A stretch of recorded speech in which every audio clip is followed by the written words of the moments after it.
If you either own a content website business or maybe you're about to buy a content website business, you're at a massive risk. You're facing an absolutely huge risk, most likely a 90% risk.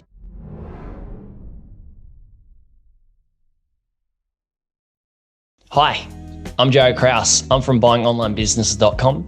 And in this video, I'm going to explain to you why these risks are common, right? What these actual common risks are, why they're so common, why everybody turns a blind eye to these risks, and how the pros actually set up their content websites to remove those risks in their entirety, or at least minimize them as much as they possibly can so they're not facing risk in business as time goes on. For the best advice on how to buy an online business that's past that 90% failure rate, that has a proven track record, that it's making money every single month, hit the subscribe button. Also hit the bell notification so you can get updated when I upload new videos about this every single week. Now, every single week, I'm looking at website businesses to buy. I'm doing due diligence on my own websites, and I'm also reviewing some of my clients' due diligence as well. And most of the websites we look at are content websites. Why? Because most of the people in my community are looking at buying content websites for their first website because they want to start getting into this space. And I actually do suggest buying content websites as your first website business or online business because it's less of a learning curve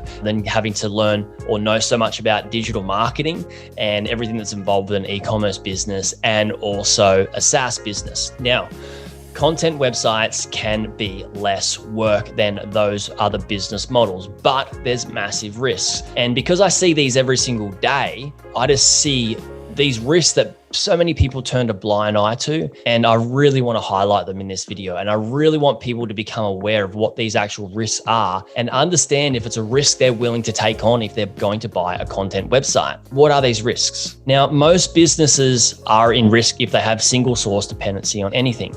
Now, what single source dependency is when they're reliant on one single thing for either traffic, for revenue, clients, or anything. You know, if your business is reliant on one single thing, if that goes away, or something happens to that single source, you can be left high and dry, or you can lose a big part of your business, a big part of your traffic, and a big part of your revenue. So the first single source dependency thing that I want to talk about for content websites is Google traffic, or organic traffic is what is spoken about in our space. Now, with this, most websites, content websites, are very heavily reliant on Google traffic. Now, why is that? Because it's easy to build a website, put out a bunch of content and get it ranked quite well with keywords and get a bunch of traffic to that site. Although you're very reliant on Google traffic. What's harder is building this more sustainably, building this for the long term, and actually setting it up well from the ground up. But I'm going to talk about that very soon. And I want to talk about why people are turning a blind eye to this as well. And I'm going to talk about what you can do instead if you're setting up your own content website,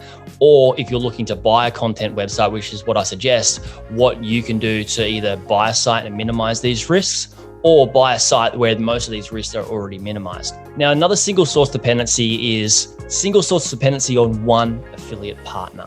Now, we've seen this happen with Amazon associates changing their commission structure, and people got left high and dry and lost a big percentage of their revenue. I'm talking up to 60% of their revenue in the click of a finger because they're with only one affiliate partner. So what I like to see is website businesses or content sites that are affiliate businesses have a diversification between different affiliate partners, because that means your revenue isn't coming from one single source and you have diversification. I also suggest, if you can, and if it makes sense for your niche or the website that you own or you're looking at buying, is having some ads filtered into that content site as well. So you're getting at least a little bit of revenue from ad revenue, not just affiliates as well. So the more you are diversified, usually the less risk there is involved with those businesses. These risks are so common. If you're looking at website businesses, you know exactly what I'm talking about. Why does everybody turn a blind eye to this? Most people turn a blind eye to this because it's just easier to build a site and get a bunch of Google traffic and link up with Amazon or link up with one affiliate partner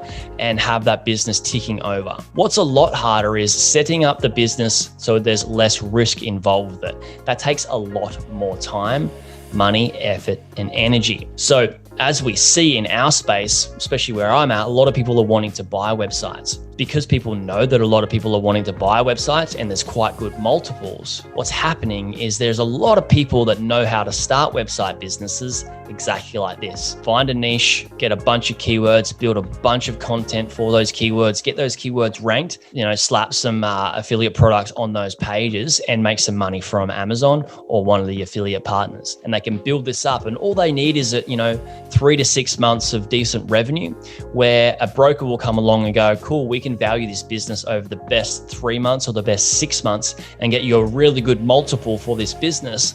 And you can realize a lot of profit then from what you've put into the start of this business, sell them, make a big profit, and then eventually buy a really good sustainable business for yourself rather than having to start smaller and buy some smaller listings where, let's be honest, if they're normal affiliate sites or content sites that are under the $20,000, $30,000 range, they're not built to last. They're not built very sustainably. Because of this, people that are starting websites can make a bunch of money from starting them and realizing some profits really, really quick by this pump and dump approach into pumping it through with a lot of content and buying links and making some money through affiliates and then putting them up. And the brokers are making a bunch of money from selling these as well by getting the best possible months from that business and finding a really good multiple for that as well, finding a good monthly average net profit over the best 3 months or 6 months, and then selling it for a higher multiple. These people that are starting these sites are making a bunch of money, and also the brokers are making a bunch of money as well. We need to be very, very careful when we're buying these websites. We need to understand the risks and ask ourselves,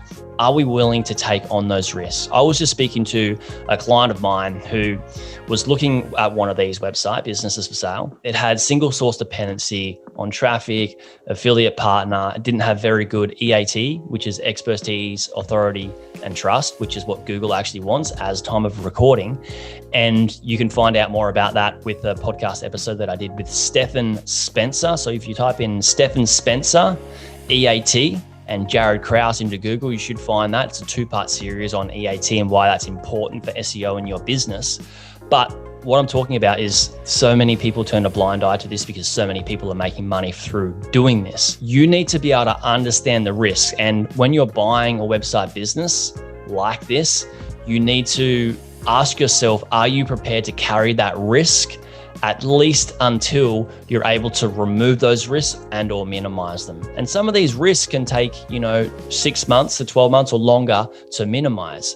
Now, the affiliate partner one, if you've got one single source dependency on an affiliate, that can be done a lot quicker than, say, diversifying traffic streams, because Google is easy to get traffic from, but getting traffic from social media and from other search engines can be a bit harder, which can take a lot of time. So you want to ask yourself, are you willing to carry that risk, have that burden on your shoulders, at least until you remove or minimize those risks? And at some cases, if you've got resources like time and you're willing to put in the money and all that sort of stuff, then that can be an okay risk to run with, right? Like any investment, we all have risk. Even walking across the road, going for a swim, riding a horse, all of these things actually have risk. We just need to ask ourselves, are we prepared to carry that risk or run with that risk? Personally, for myself, with these businesses that are built to sell, built with a lot of content and pumped with a lot of links and one single source of traffic and one affiliate partner is, for me, I don't feel that it's worth it. I know that there's other businesses out there that have a better foundation, have been built very, very well. The question now is,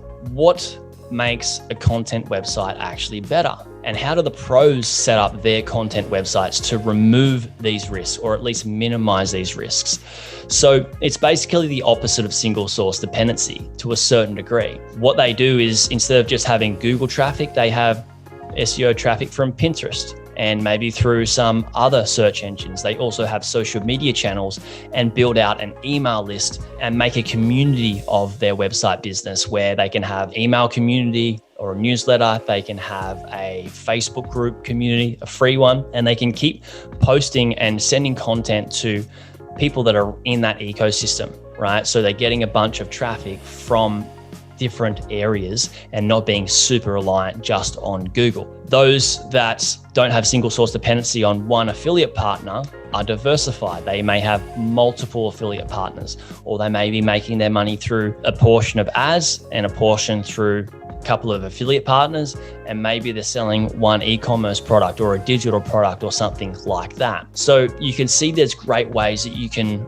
remove and minimize these risks. And that's how these pros set up their website businesses. And if you're looking at buying a content website, that's what I suggest you look at buying. Something that is set up well, something that hasn't just been pushed in with a bunch of content, built with a bunch of content, money thrown at links, and just slapping on one affiliate partner. I would suggest finding one of those website businesses that is set up to grow and set up with an evergreen approach. Now, normally the work that you put in today, you can reap the rewards in the future.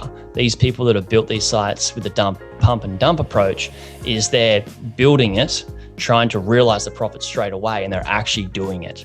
So be very, very careful. And I just wanted to say there's a lot of risks in a lot of different websites, and the people that are the best investors are the ones that understand the risks, or the ones that are conscious of the risks and know how to remove them. Another risk with Google traffic is that sometimes we see sites where there's just two really good keywords and 20 to 50% or more of traffic will just be coming to those two keywords that are ranking well for that site. What happens if you buy that site and you lose those positions? You can lose a bunch of traffic, right? So that's being single source dependent on rankings. So there's another thing to think about. If you guys have questions about content websites in due diligence, risks, how to grow them, all these different types of things, I'm buying content websites, running them, growing them with the team that we have.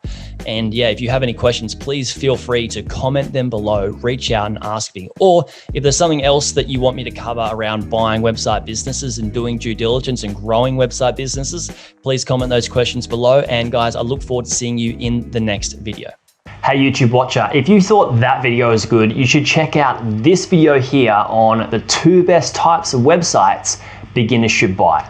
Or check out my playlist on how I made my first 100K from buying websites and how to do due diligence. Check it out. It's an awesome playlist. You'll enjoy it.